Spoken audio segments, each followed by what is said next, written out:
My name is Emily Moffat, and I am the National Community Lead with the ALS Society of Canada.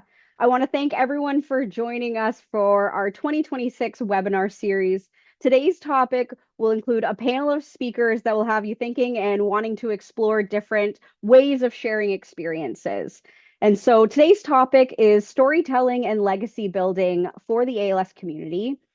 So the session today is broken down into three different presentations. Each presenter will share, and at the very end of all of the sessions, we will come all back together as a group for our Q&A session. So please don't hesitate to put your questions in the chat or the Q&A box, and we will be sure to answer those questions at the end of all of the presentations.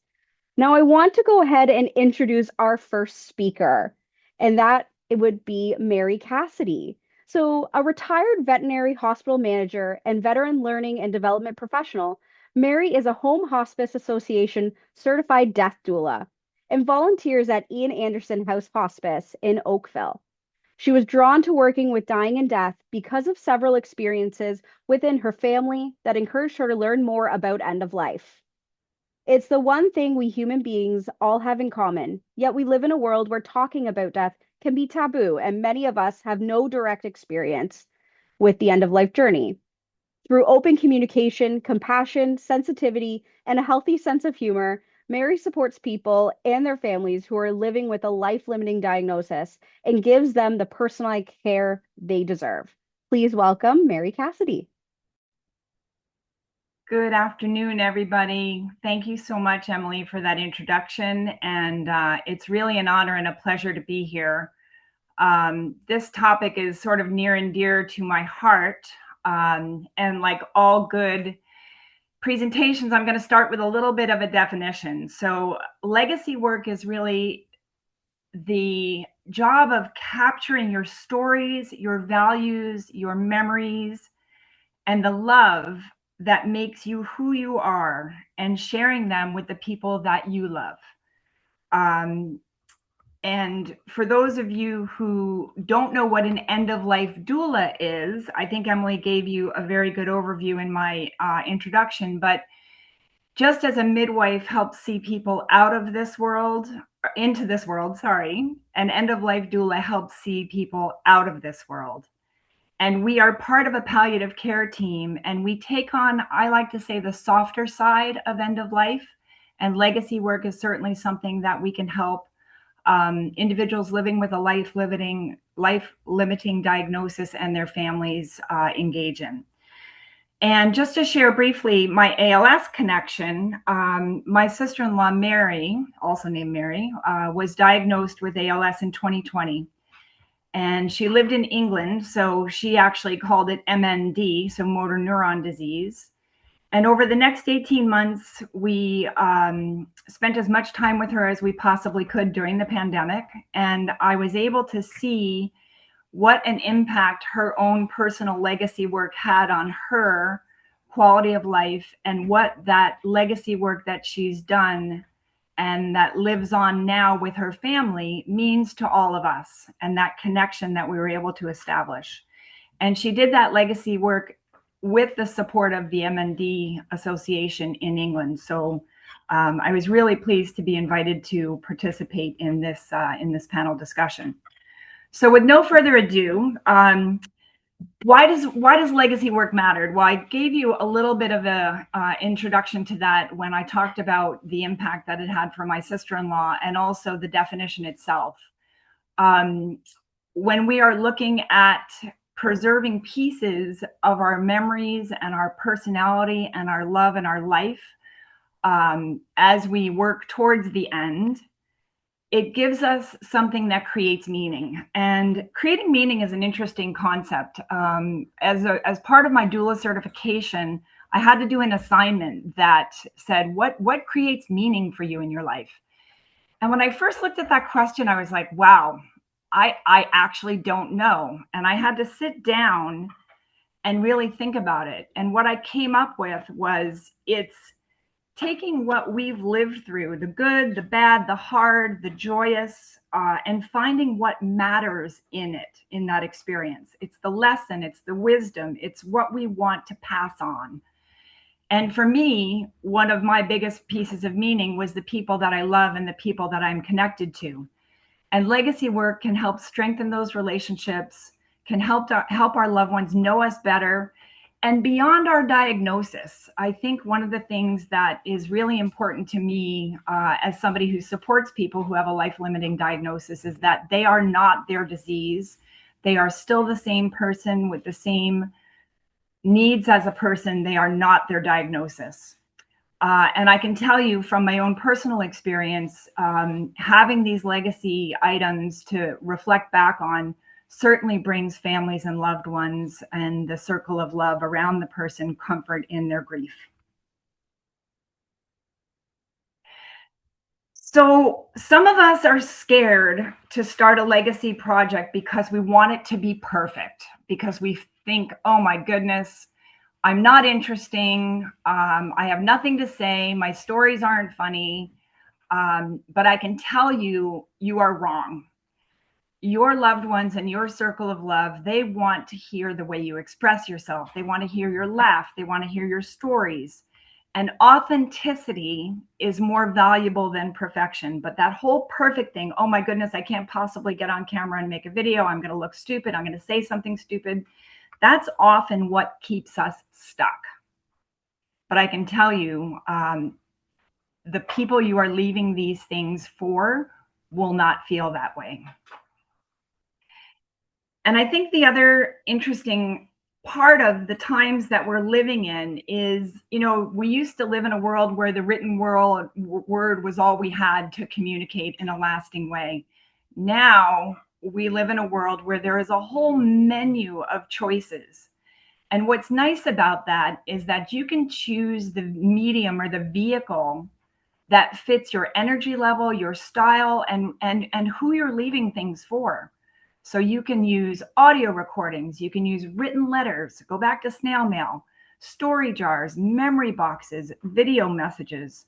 And what we're going to do next is talk about each of these things in turn and share a little more information.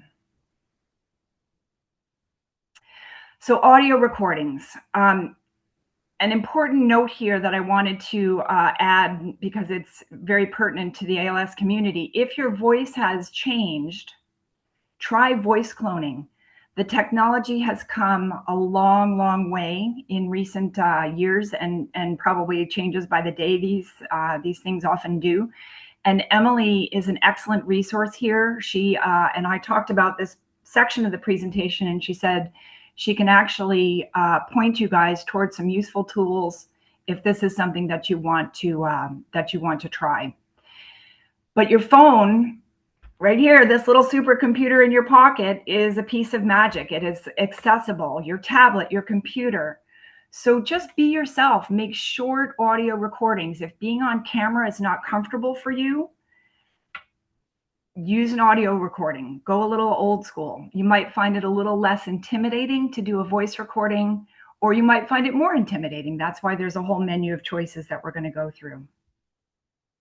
And I can tell you that my sister-in-law, Mary, started with audio recordings, and they are some of my family's most prized treasures at this point.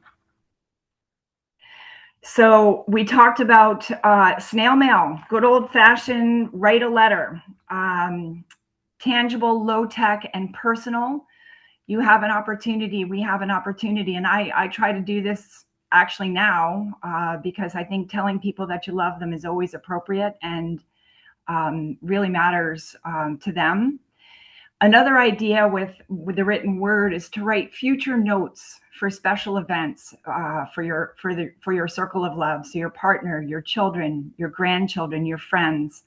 And I have a great example of this. I help facilitate a grief support group as part of my association with Ian Anderson House. And a newly bereaved daughter came into the group for the first time.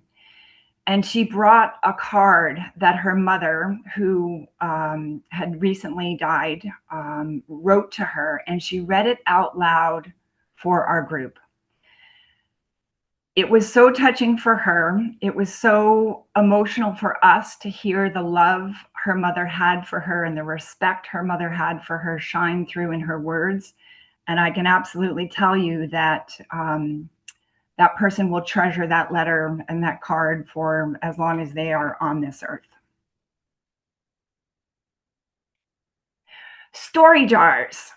Sometimes energy can be limited. Sometimes we may not feel up to recording or up to writing a letter, or we may physically not be able to write very at length. But bite-sized memories can feel more accessible. I'm a big fan of the index card. If anybody remembers those, if they're old enough like me to remember an index card, I actually prepped a little bit for my presentation on index cards to keep my thoughts focused. But sometimes making a little piece of paper and writing down one memory, one life lesson, one family tradition, a favorite recipe, and you can build a body of stories one card at a time. So when things are not, when you don't have a lot of extra energy, that's an option for you. And it forms a collection very quickly. Memory boxes is similar to story jars, but if you are more tactile, or if you're a collector of ticket stubs and postcards and photographs and notes and cards, even favorite music, small treasures. So an idea here would be to maybe make a memory box about a specific special trip or a wedding or some family event that had a lot of meaning for everybody. You can make a collection of physical memories, tactile memories, and archive. Be your own archivist of that event or that person or that trip. Video messages. I left probably the toughest hill to climb to the last one I was going to talk about, because this can feel intimidating to be on camera and to have to worry about scripting or editing. And another story to share from my own personal experience with my family, working through dying and death. My niece Lindsay died at 44 of cancer, and I had the honor of crossing her over with her husband, who is an absolute gem of a human being. And after Lindsay had died, and after her memorial service, her celebration of life, I had the chance to connect with her husband, Charlie, again. And one of the things he said to me was, "Boy, I wish I had more video. I wish I had more video of Lindsay." So although it's an intimidating thing to think maybe about being on camera, some ideas to get you started are: how did you meet your partner? What was your funniest parenting moment? What advice would you give your children or grandchildren about being adults? What's some folklore or family traditions that you want preserved? What are your favorite memories of holidays in your favorite place? And that's a good segue to my final topic. And I will tell you, don't worry about memorizing all of these questions. There is a handy dandy handout that Emily will make available to you that archives all of these questions.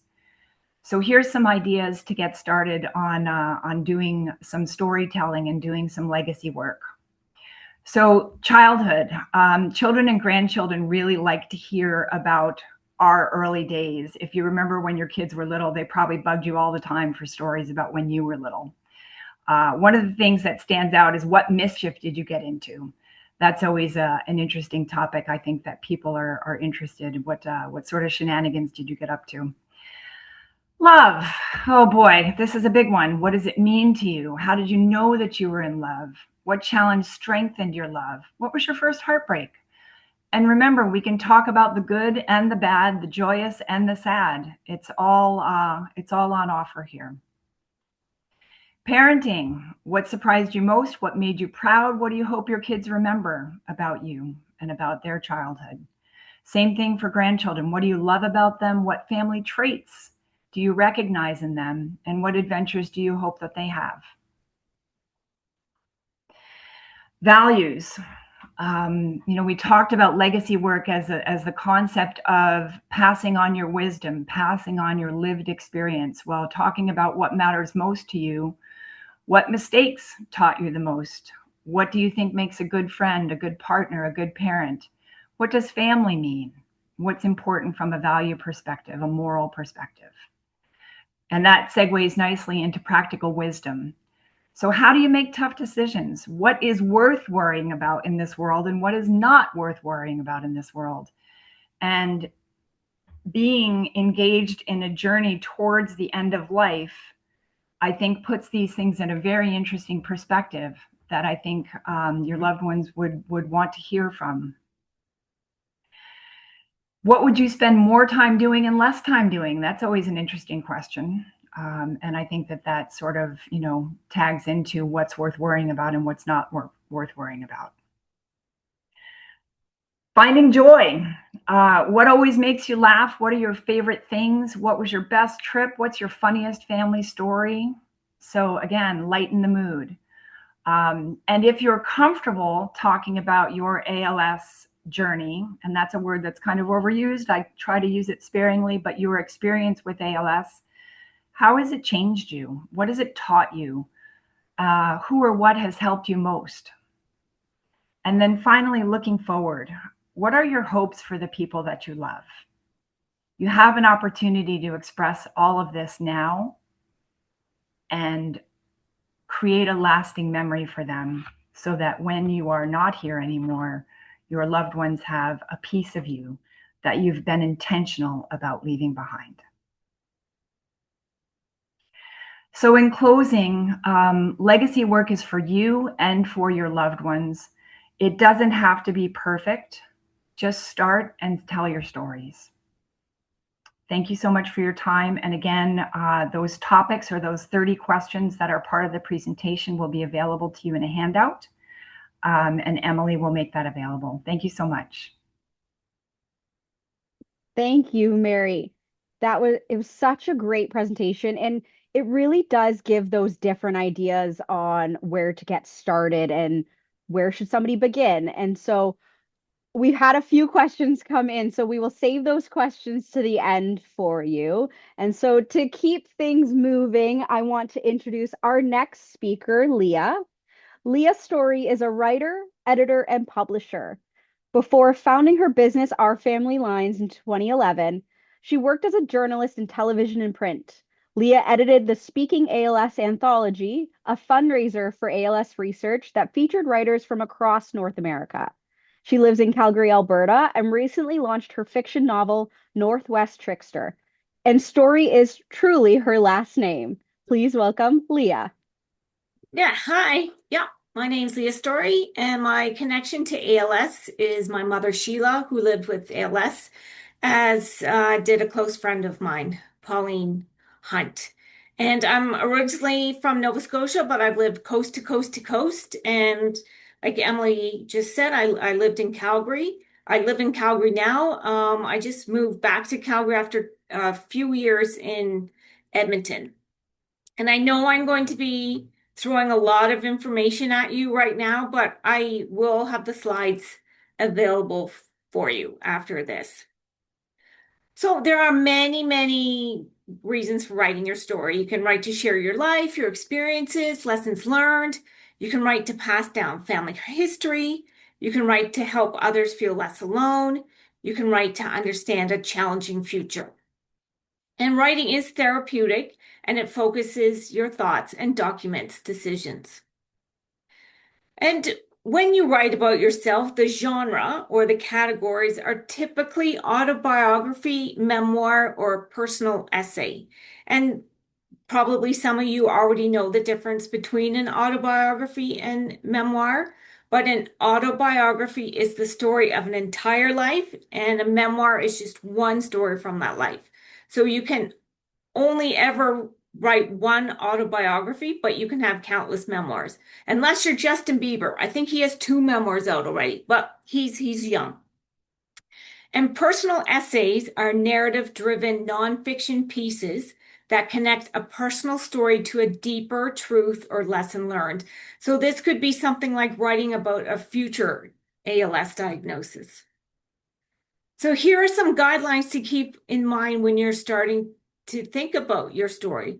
So a memoir is not a journal. So you're not sitting down writing a stream of consciousness.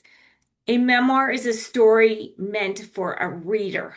And think small. So you don't need to write about only exciting things like that time your Uncle Harry set his shoes on fire.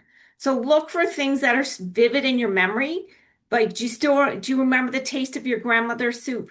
Tell that story. If you remember it, tell it. And you don't have to write a lot either. So short vignettes, small doable pieces are fine too. And you can start at any point of your life. You don't have to start when you were born. You can start right now if you want to.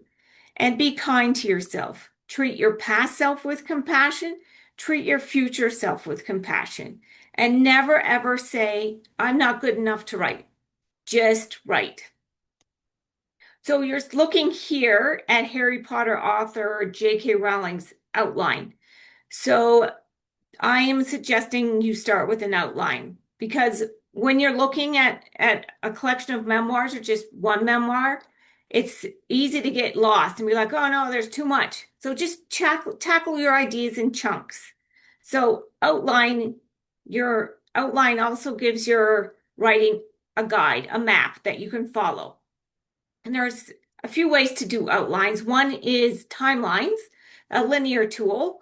So you can be like 1945, I was born, 1946, my sister was born, and then 1957, we moved to France. And you can also use a brain dump. So just dump all the ideas out of your head and jot them down on a piece of paper or, online.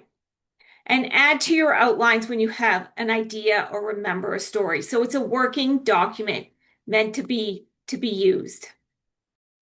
And now, just write. So don't worry about spelling or grammar. You know that little annoying red squiggly line? No, forget it. Because your first draft does not have to be a polished piece of work. Just get the words down and edit later. But do keep in mind who your audience is and add names and locations and dates because everyone may know where Cousin Teresa lives now, but in 30 years, no one will. So these details add to the legacy of your story because it will give it a sense of time and place.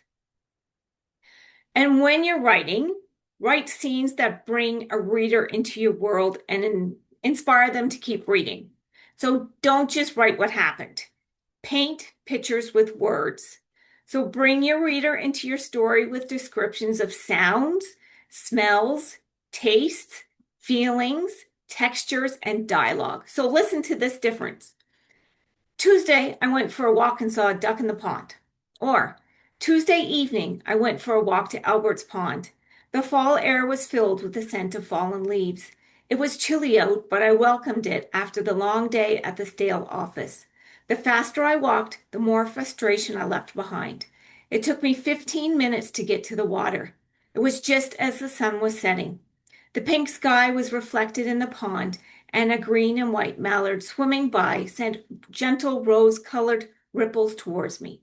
Ah, I sighed, this is better than watching TV. So see how much more depth there is to this story? Like you smelled the air, you felt the chill. So this is what you're looking to add to your stories.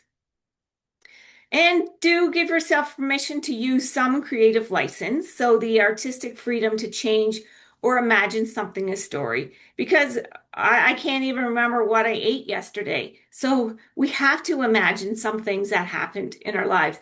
We have to make up dialogue or what we were wearing. Just don't start changing everything, because then that changes the essence of the experience you're remembering. And I do a lot of writing workshops, and the most asked question is, how do I keep writing? And sorry, there's no easy answer because writing is work, but there are ways to keep going. So discover what motivates you to write. Are you happy or sad? And make writing a habit. Habits thrive on routines. So try to set a time to write, whether it's in the morning every day or once a week on Tuesday evenings. And give yourself deadlines when writing. They will force you to work on your piece. But this is really good. This will get you to work on your piece too. Tell somebody when you have a deadline. Ask them to call you on the day your piece is due. And if it's not, you owe them either coffee or a bottle of wine or something. And writing groups are good motivators. You can connect with writers who are online here today. And how do you find ideas about what to write about? And they're everywhere. So your journals, photo albums, dreams, so many things. Read old letters, emails, cards, dig up old appointment books, cook family favorites, remember those meals, surround yourself with items that bring memories. And if you don't know what to write, use a prompt. There are tons of them online. And when you get a new idea, add it to your outline.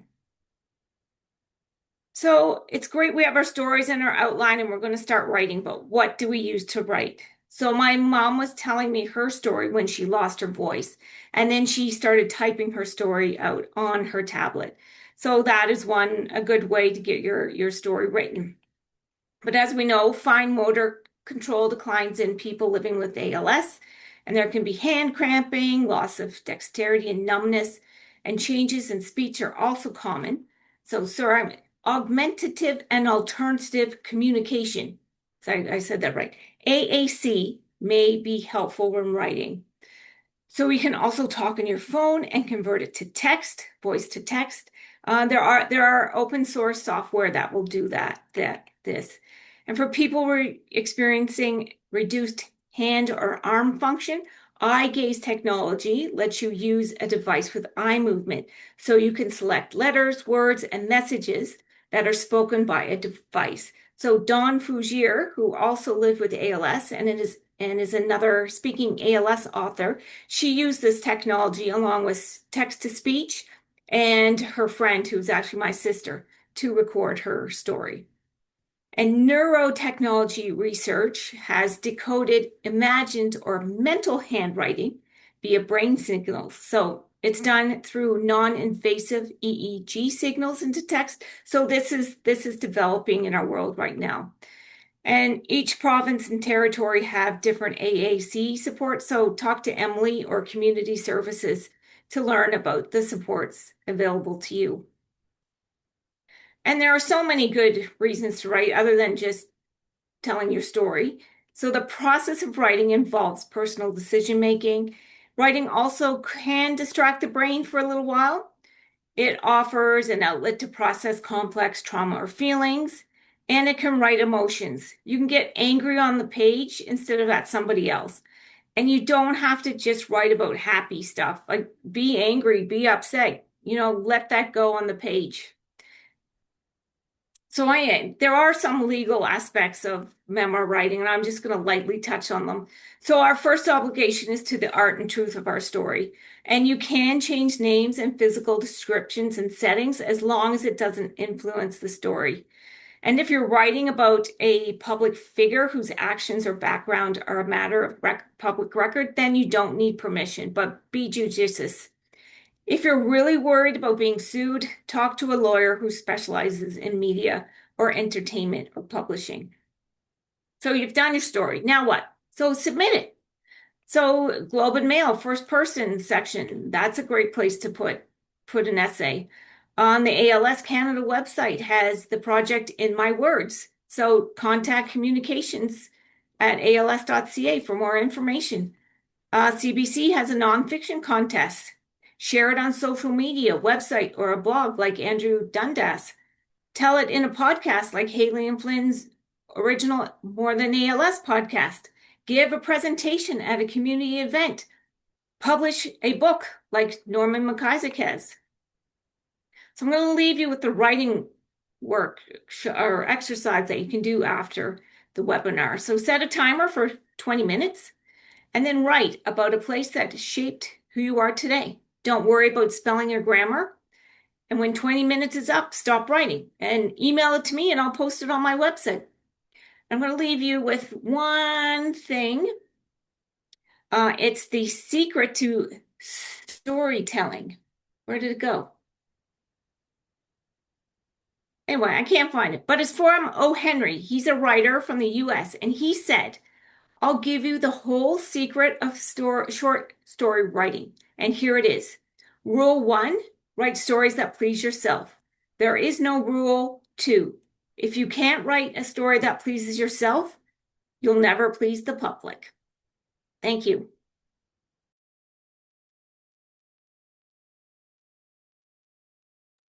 Thank you, Leah. We had a few questions come in, and funny enough, you answered those questions throughout your presentation, so that was very helpful. We really appreciate you sharing those experiences and just different ways that people can express, especially through writing. And so for our final duo of the day, I want to introduce our next presenters, Haley King and Flynn Mason. So I'll first start off with Haley. So on December 13th, 2006, in a tiny office at the Ottawa Hospital, Haley sat beside her mom, Judy, as the neurologist delivered the news. Judy had ALS. From that moment, Haley carried the image of her mom being buried alive, and it was terrifying. Over the years that followed Judy's passing in 2008, the ALS community was never far from Haley's mind. In 2025, she had the opportunity to help in a meaningful way by participating in the Canadian ALS Learning Institute. Haley has been a veterinarian for over 30 years. She is passionate about delivering quality veterinary care and advocating for animal welfare. As a co owner of a small animal hospital for over 20 years, Haley learned a great deal about people, how to provide considerate feedback, and how to sometimes make difficult situations better. These skills have proven valuable in her role as an ALS Canada community ambassador. And now for Flynn. Flynn Mason is the co host, co producer, and editor of Originals More Than ALS, a podcast created in honor of his late grandmother that gives people affected by ALS a space to share their stories and preserve their voices. He graduated from Toronto Metropolitan University's media production program in 2025, where he got his start in audio storytelling as host of The Q Word, a community centered queer culture show on Spirit Live Radio. Alongside Originals, Flynn co-hosts and edits the transculture chatcast Gender Crisis, and this summer he's interning with the ALS Society of Canada's marketing communications team. He's passionate about the power of storytelling to amplify underrepresented voices, and when he's not recording or editing, he's a self-described mediocre musician with a deep love for queer performance art. So please welcome Haley and Flynn. Okay, hello everyone. Thank you so much, Emily, for introducing us and for inviting us to be part of this webinar today. It really is truly an honor to be here. So good afternoon, everyone. I'm Haley, and my son Flynn and I are going to talk with you today about our podcast called Originals More Than ALS. And I'm going to kind of start things off for us. I want to share, essentially like how the podcast idea and format came about, as well as some of the sources of inspiration for us. So the first question to answer really is, why do a podcast? And the answer to that is that I really love learning new things. And for me, listening to a podcast is a great way to do this. I do a lot of driving with my work, and I could be in the car for 2, 3, 4 hours or more per day. And listening to a podcast really helps that drive time go by faster. It's probably about a year and a half ago, I started looking for podcasts that were dedicated to the topic of ALS, and I didn't find much out there. I thought to myself, maybe I'm not the only one who wishes there was something more to listen to that was about the ALS community. So I thought maybe I could start my own podcast. I don't know anything about the technical side of creating a podcast, but as Emily mentioned, Flynn is a graduate of TMU, their media arts program, and he took a course in podcast production while he was there. And he also hosted the radio program. And, he really has a knack for asking considerate and insightful questions of his guests. So I knew that if I was going to do this podcast, I would need help. And Flynn was the person whose help I wanted. And when I ran the idea by him, he was all in right from the start. Next slide, Flynn. So if we kind of move on to the sources of inspiration for the podcast, I started thinking about things in the summer of 2025, and this was about 6 months after I graduated from the Canadian ALS Learning Institute, which is also known as the CALI. The CALI program consists of 8 3-hour modules that are spread out over 4 weeks. At the beginning of each module, there's a 5 to 10-minute community ambassador spotlight presentation. Community ambassadors are people who have previously completed the CALI program, and during these spotlight presentations, individuals share their connection to the ALS community. They will talk about fundraising or awareness raising or advocacy efforts that they've been involved in since completing the CALI. So our podcast is very much like an expanded version of the Community Ambassador Spotlight sessions. Guests can talk about what matters most to them in as much detail as they would like. Okay, next slide. Okay, our second source of inspiration is the book, Speaking ALS, an Anthology. And Lee spoke a little bit about it. I learned that she had published this book in the spring of 2025. And I bought it and read it, and the stories are inspirational. I think because of my experience as one of my mom's caregivers, I really appreciated both Leah's perspective as a caregiver to her mom and also her honesty in storytelling. You know, she really does not shy away from talking about some of the more difficult moments that she encountered with her mom and her family. And most critically, Leah writes in the book this: ALS seeps into lives but does not become them. The goal of our podcast was to do the same, essentially to show both the impact of ALS and that there's more to one's life than this disease. Okay, next slide, please. So from there, Originals More Than ALS was born. Next slide. And on this next slide, I just kind of wanted to show folks, if you go to our website, this is, sort of what you're going to see. We've got our logo there. We have each of the episodes listed. You can listen to episodes directly from the website. There are little synopses of each episode and also bios for each of our guests. So I'm going to turn it over to Flynn at this point, and he's going to share a little bit about media history and the importance of authenticity in storytelling. All right, thank you. So the stage that I really want to set here is that stories, and more specifically the media that we tell them through, make up one of those core social institutions like your family or religion or education, where pretty much as soon as we become cognizant of the world around us, it's having a massive and largely subconscious influence on how we perceive both ourselves and others. And when storytelling is at its best, that happens in a super empowering way, right? Stories can make us feel connected to our culture or family history in a way that contextualizes something about us we never quite understood. They can introduce us to perspectives we've never considered or shed light on perspectives we thought we had nothing in common with, but actually we do. And in that way, stories help us shape our morals, our passions, our hobbies, and our desires for our own futures. They spark curiosity, they inspire change, and they help us process emotions and experiences we don't yet understand. And in that way, I always tell people that a good story can feel like a prophecy because of the way it articulates a feeling we haven't yet been able to put into words. Now, there was a time when our access to stories was a lot more limited than what it is today. It was limited to what you could get your hands on or what you could imagine. So, you could get stories from the people in your life, the books you could get your hands on, the TV channels you had access to. But today, media has proliferated to a degree where from the moment you enter the world, it's not only at your fingertips, but it's unavoidable. So now more than ever, when people are growing up and they have questions about the world around them that can't be answered by those immediate social circles like family or friends or community, we supplement that knowledge through the stories we see told in media. So sometimes that's explicit storytelling like film or TV, but other times the media implicitly tells us stories like how it portrays, or just as importantly, how it doesn't portray particular groups of people.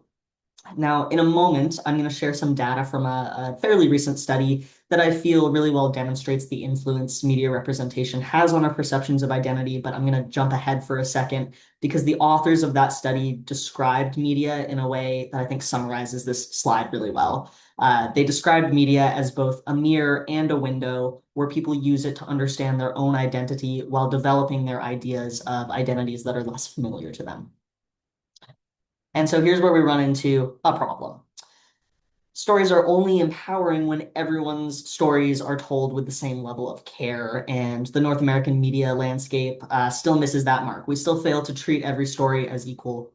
I think this is really well demonstrated by a study that was done by Nickelodeon and OK Play in 2019 and 2020. It was called Shades of Us, and they essentially had kids ages 9 to 12 cast different characters into different tropes based off of race, ethnicity, and gender to analyze how media was influencing their perception of various identities.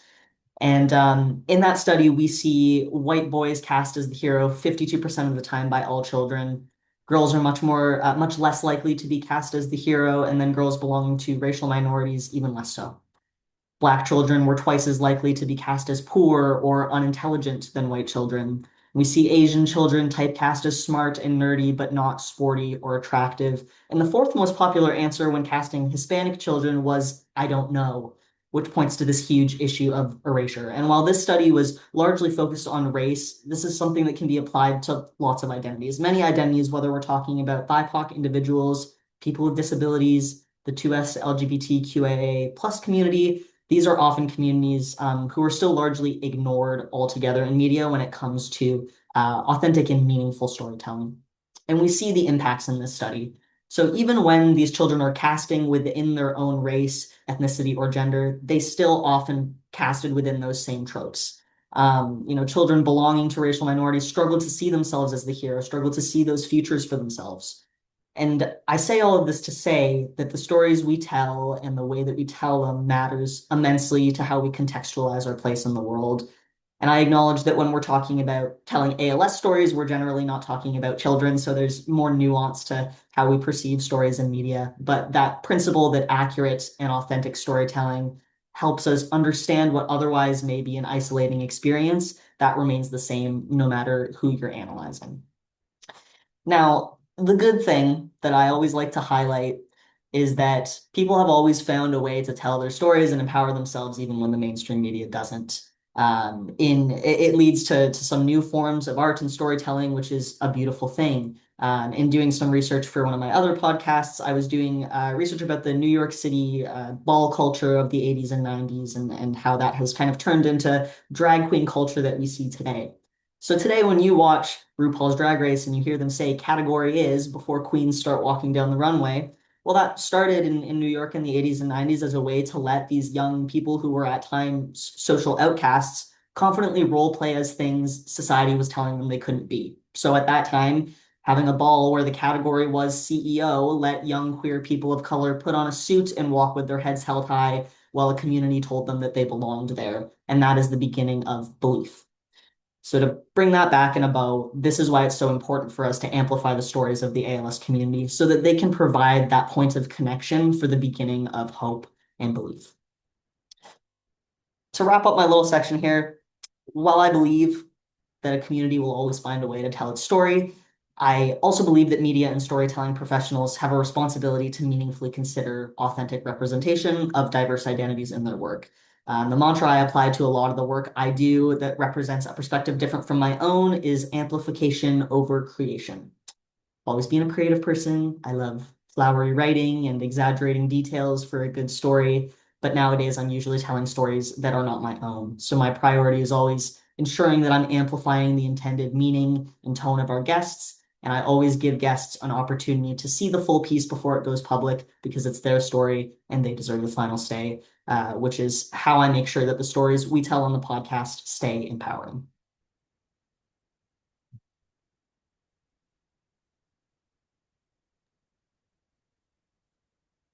Okay, thank you, Flynn. Sorry, everybody, I didn't realize my video. I don't think my video was on for the first section, but it should be on now. So on this slide, I've shared some feedback that we have received from some of our guests.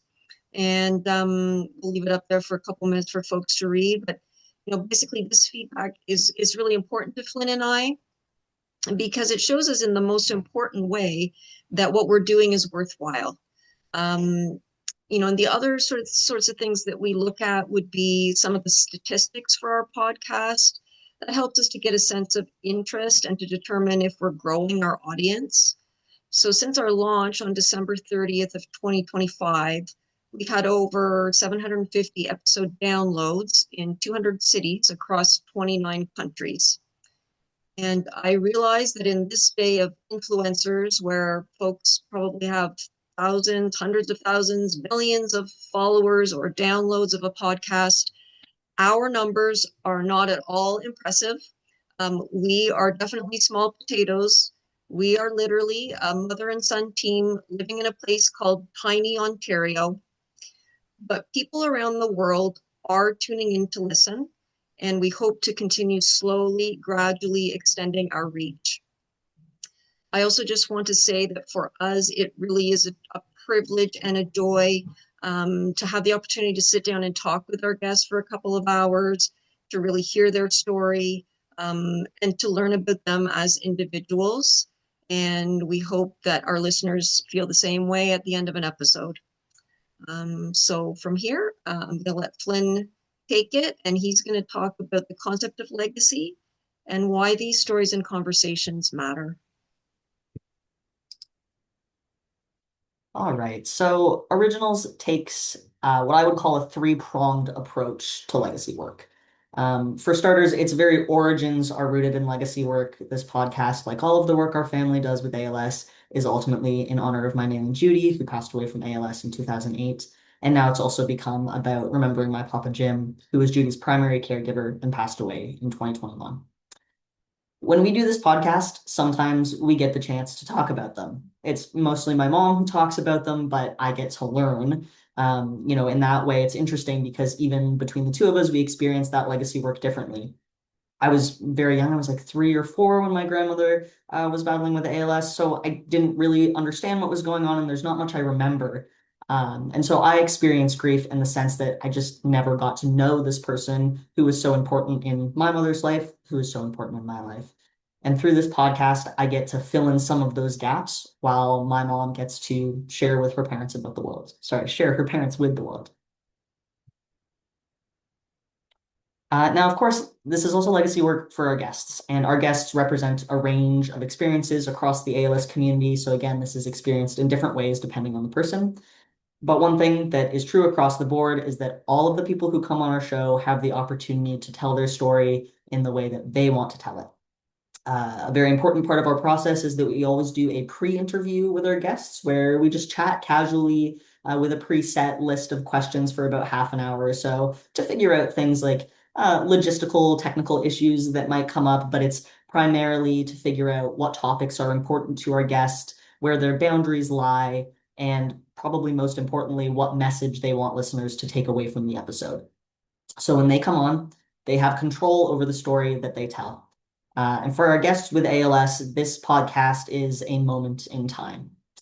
No matter what changes for them as they progress, their story, their voice, their personality, and messages from their loved ones are preserved within our episode. And on a logistical note, having an hour plus of nice, clean podcast audio can also be a great resource for our guests who may be considering voice banking or voice cloning.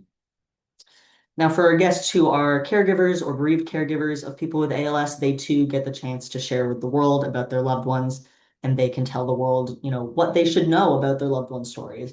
It's very inspiring to give people that platform. I think it's a cathartic experience for them. I find it very beautiful, and ultimately it's rooted in love, which I think is never a bad thing to be accurately depicting through media. And the last of our three-pronged approach is that, of course, this is also legacy work for our listeners. So the friends and family of our guests will forever be able to hear their loved one's story in their words. But even for listeners who aren't directly connected to a guest and perhaps not even directly connected to the world of ALS, the topics that we get into on the podcast regarding grief and hope and the reality of disease, this can always remind someone of a person they've lost. And that's legacy work too, because at the end of the day, legacy can be as simple as a memory. But what I've learned through what my mom and I do is that when we share those memories, we open up the door for connection, which is a beacon of hope when experiencing a disease that can otherwise be so isolating. And I think I speak for the both of us when I say we feel very grateful to have the opportunity to be that point of connection for some people. And we thank all of our guests for trusting us with something as important as their stories.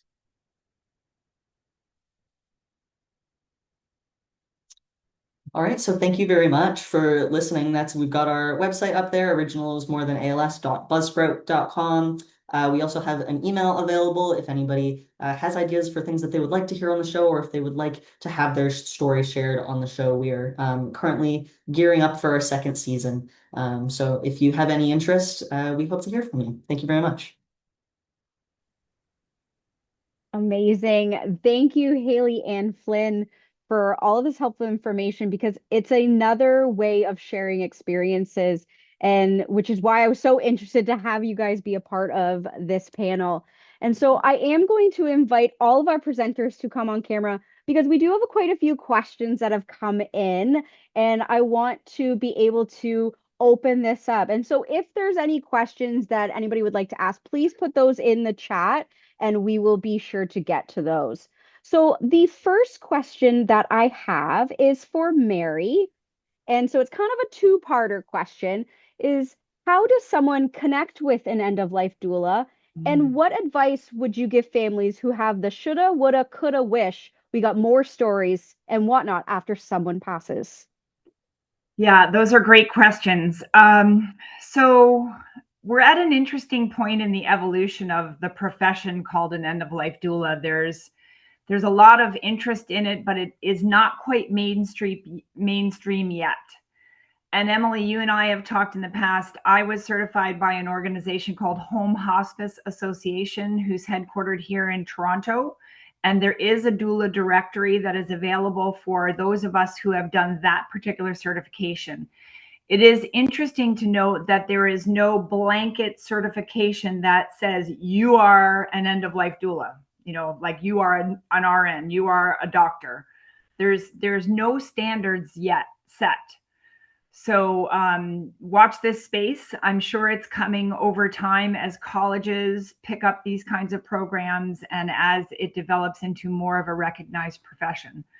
So that is a resource that Emily can pass on to you all. I can at least hook you up with people who have done the HHA certification throughout Canada. Although they are headquartered in Toronto, it is a national program.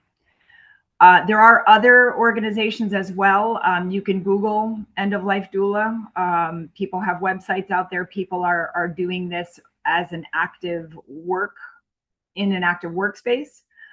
So we're out there. How to avoid the shoulda, woulda, couldas, or how to deal with the shoulda, woulda, couldas if they've already happened. That's a tough one.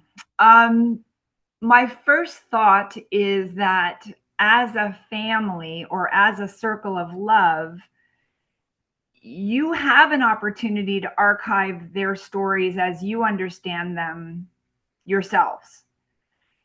If you haven't had a chance or an opportunity for your loved one to record their own stories or tell their own stories, there could be an information share among the family to get them archived and captured now.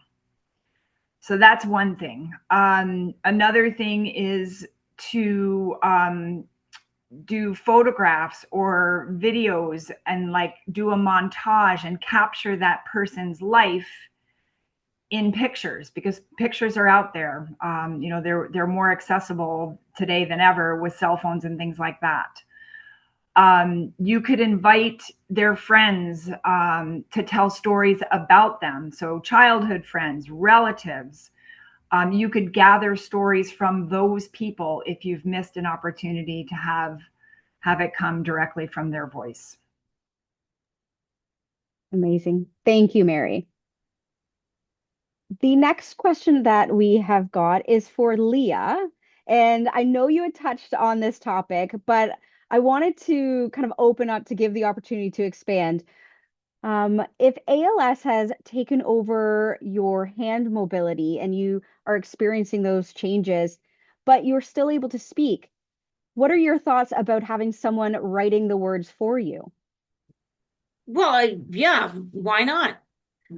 You're still telling your story, whether it's a person recording it or you're typing it or you're using the rapid eye movement, you're still telling your story. So do it. Use whatever you can to get your story down on paper.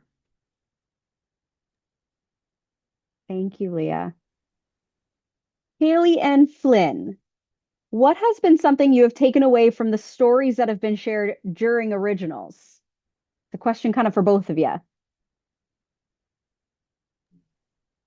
Okay, well, I'll try to go first. That's a good question.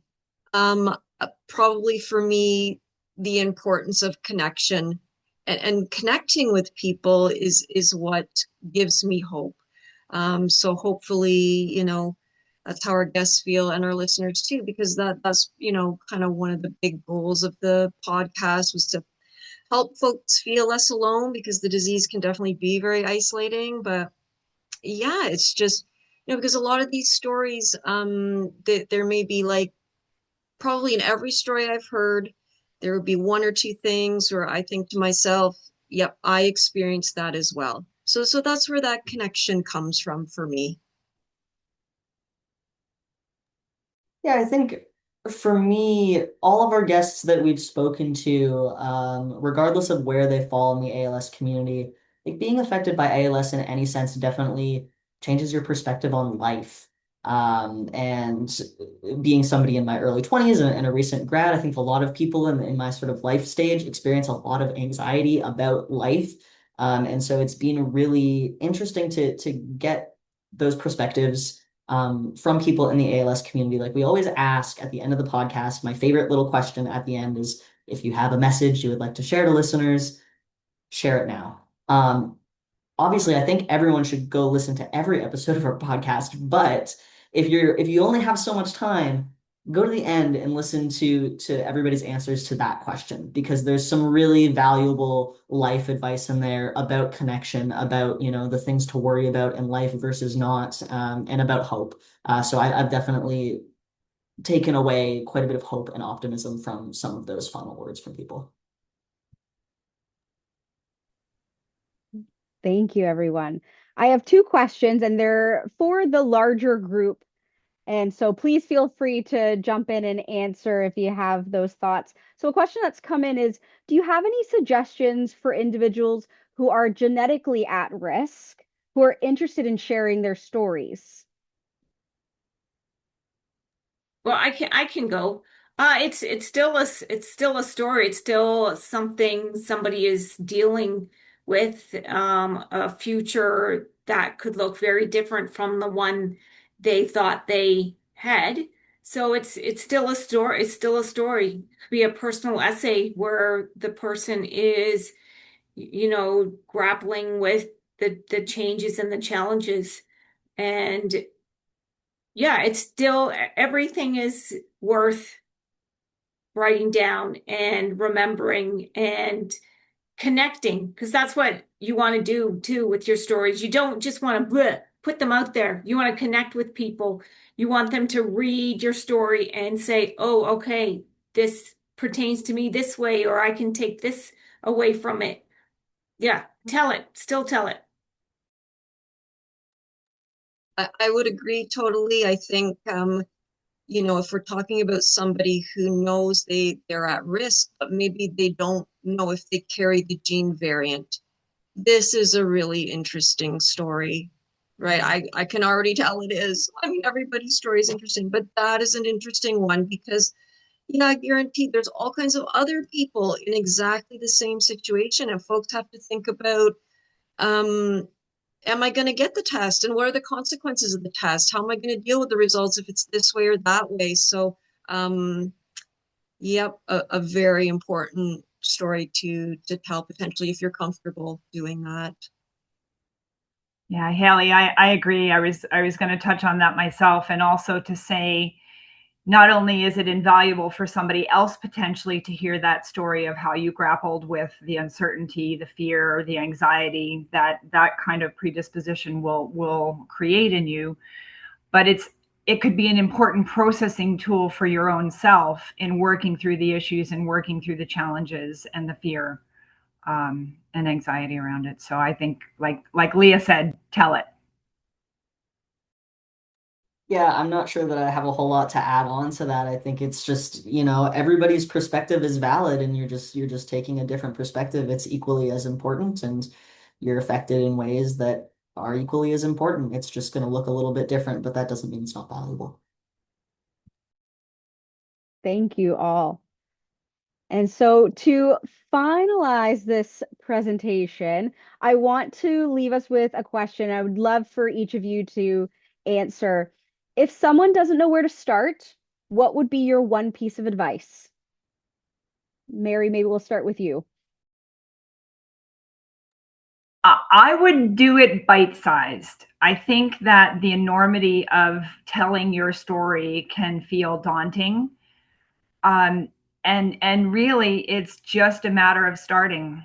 So whatever media you find most comfortable, and I like the story jar approach. It doesn't even mean you have to stick with that, but a little bite-sized memory, a little piece of a story can open the floodgates. And I think once you get started, you create momentum and potentially feel the benefits for yourself of having a story told, right? Reliving a happy memory, reliving a challenging time, feeling that satisfaction, creating meaning, um, in times where there's a lot of things that are not positive. Reliving those positive memories, I think can have an impact on everybody around. Thank you. Maybe I'll hand it over to Leah. Yeah, I'm not sure if they're individuals or if you want me to build on what Mary said, but I will build on what Mary said. So outlines, yes, little chunks, but start giving writing your story. Give yourself 5 minutes and write about, your breakfast, or like the person who came and, changed your give you a bath or something and they said something nice. Or just start with an everyday story, 5 minutes, and you'll be surprised at how much you write. And then keep doing it every day. Thank you, Leah. Haley and Flynn, I'll hand it over to you guys. Well, this just kind of reminds me of a sign that I saw outside of a business once years ago now. And it said, the start is what stops most people. So yes, it's like if you just get started, that is the hardest part. And maybe the other thing about that is usually what's stopping us from writing is this little voice inside our head that says we don't have a story that's worth telling, and no one's going to care about my story. This is the little voice that's in my head. So you just have to ignore that voice and start. Yeah, I think to build on to that, I mean that's a thing that's a lot easier said than done, right? And I have a lot of experience battling that little voice. To give, I don't know, maybe like a tangible exercise that somebody could take away, uh, is sometimes I will just challenge myself to make something bad. Like write, here's 20 minutes, write the worst story you could possibly write. Because so many people are worried that we've lost the plot a little bit, I think, on social media. Like the art of making something that's bad, that's still important, and that's a part of growth, and that's how we get more comfortable with telling our stories, and then we're able to refine them. So that's my little challenge, I guess, for anybody out there who's worried, is make something really terrible and be proud of it. I love that. Thank you for ending us off on that. And I want to thank not only all of our presenters, but everybody, all of our participants that joined us today. it was truly such an amazing webinar of sharing different experiences and how somebody can start. So again, thank you, Mary, Haley, Flynn, Leah.